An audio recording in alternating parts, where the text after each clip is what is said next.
na-hack ang House of Representatives ha. Hindi na ito first time ha, parang sunod-sunod eh.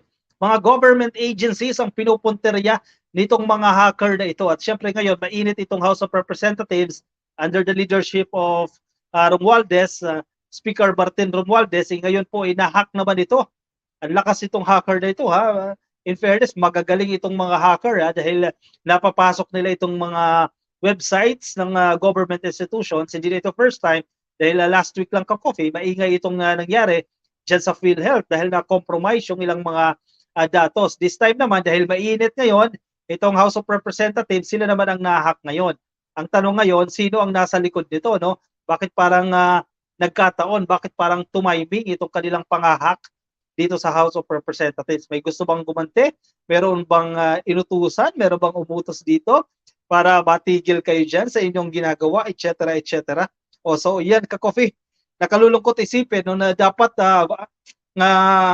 tawag ito hack proof itong mga websites na ito dahil confidential din naman dapat yung nilalaman nito or hindi dapat no dahil isang government website ito na parang nagiging vulnerable ito sa mga hacker no. Ganun na lang ba kagagaling itong ating mga hackers? So tingnan natin, naglabas po ng statement ang House of Representatives no sa pamamagitan po ng Office of the Secretary General.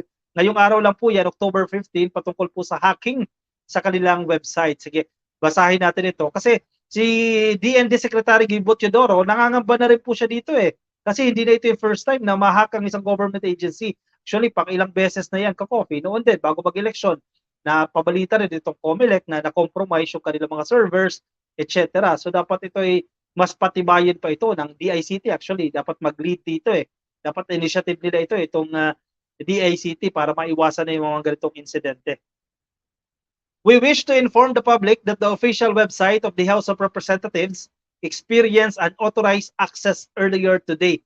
Ngayong araw lang po yan, ngayong linggo, October 15. Immediate steps have been taken to address the issue and we are working closely with the Department of Information and Communications Technology o sa DICT no at sa law enforcement agencies to investigate the matter. Chinek ko kanina bago tayo sumalang, siguro mga 7 o'clock, chinek natin yung website eh. It cannot be accessed pa rin ka-coffee, no? Parang down pa rin yung kanilang website na yan. Hindi ko alam kung as of the moment eh naayos na po yan, pero kanina down pa rin yan. While we work to restore the website fully, we ask for patience and understanding. We are committed to ensure the security and integrity of our digital platforms and we will implement additional measures to prevent such incidents in the future. Dapat paigtingin talaga yan ka-coffee, no? Kasi maraming datos din ang pwede makuha dyan. Though public naman yung mga personal information ng mga mababatas dyan, pero for sure may mga mapipiga ang mga hackers sa mga datos, sa mga impormasyon na kanila makukuha dito sa insidente na ito.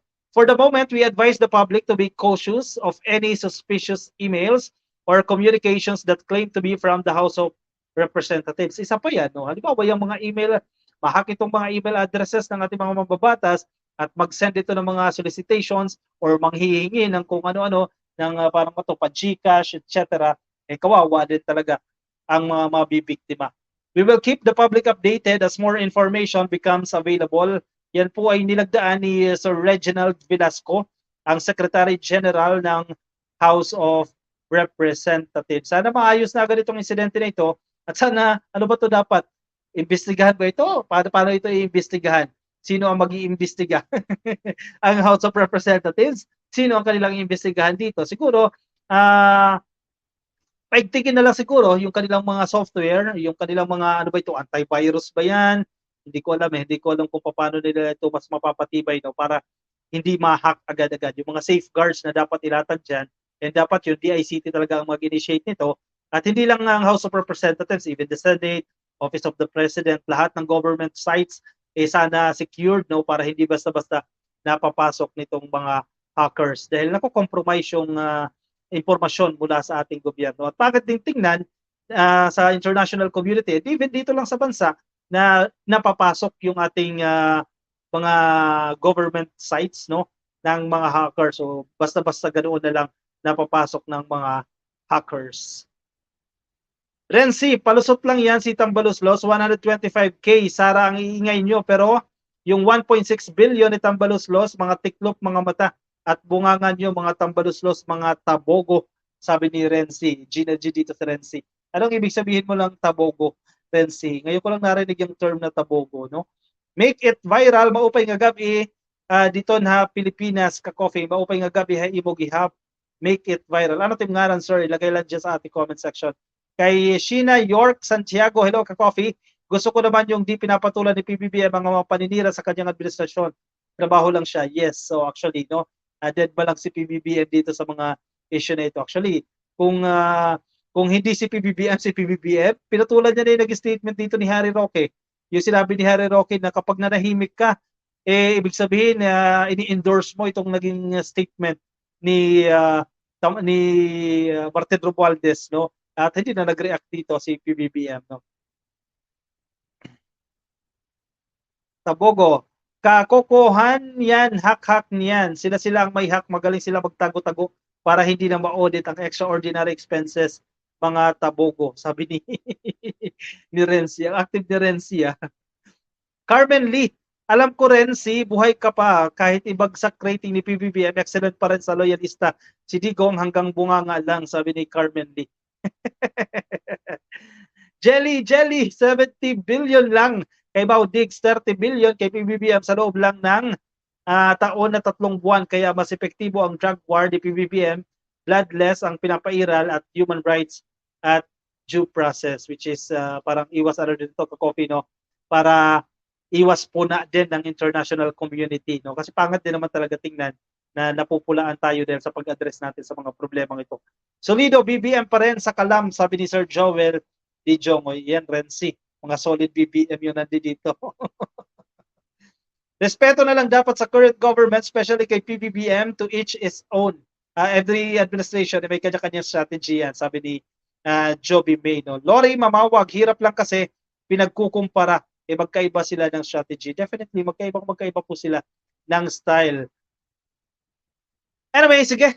Ako'y pansamantala mo na magpapaalam sa inyo ka-coffee. Ang bilis, no? Kasi linggo ngayon, bukas may pasok ulit tayo. Kayo din po, meron kayong pasok. At kung hindi pa po kayo naka-follow sa ating Facebook page, i-click lang po yung follow, i-click lang po yung like sa Facebook. At kung kayo ay nasa YouTube, ay i-click lang po ang subscribe. Libre po yan. Sabi ni George Iligado Santos, PBBM is the best. Walang perfectong administrasyon, pero nakikita naman natin na maayos naman po yung pamamalakad ng ating kasalukuyang administrasyon. Nga pala, yung Walang Gutom 2027 program, ayan, isa na po yan sa flagship program ng ating administrasyon. So palalawakin na po itong programa na ito, Walang Gutom 2027, itong food stamp program ng ating administrasyon. Alright, sige. Ako yung magpapaalam na sa inyo. Maraming salamat sa pagsama sa akin. Ingat po kayo, Ma'am Cecilia Peña. Good night po sa inyo. Kay Joby May, good night po. At sa lahat po ng mga kapapasok lang sa atin, good night na po sa inyo. Yan, may viewer tayong 2 million dyan sa TikTok. Kay Mil Astig, happy viewing sa inyo. At kay Gon, yan, kay Shi Damaso. Yan, happy viewing sa inyo. First time natin mag-TikTok, no? Alright, sige. Ako'y paalam na. Rian De Vera, paalam po sa inyo. Bye-bye. Everyone, good night at pasok ulit tayo bukas, no? Trabaho ulit. Bye-bye.